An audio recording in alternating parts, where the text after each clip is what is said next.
प्रणाम कैसन वाले लोग उम्मीद करते हैं सब कुछ अच्छा होई थी मिले को कन्यादान की जा रहे हैं। मुझे अगर अच्छा लगे तो लाइक शेयर कमेंट करता हूँ।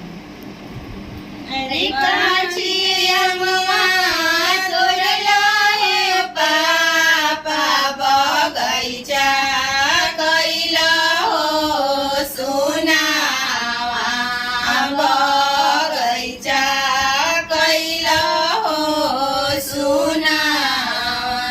अरे सुंदर धिया भी हला है पापा आंगनवा कैला हो सुनावा आंगनवा कैला हो सुनावा।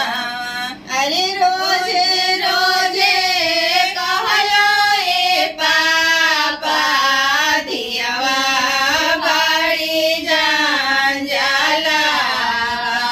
अरे धियावा बाड़ी जान जाला।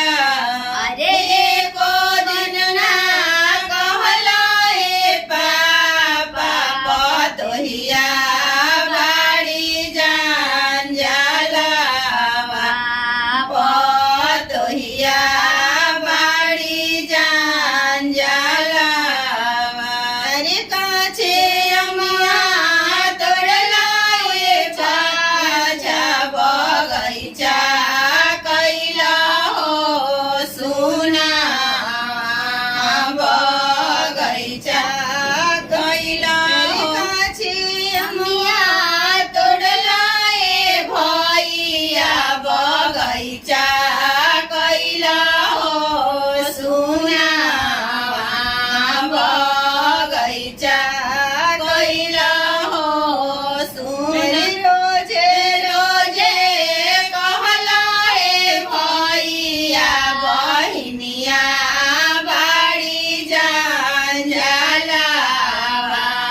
बहिनिया बाड़ी जान जाला।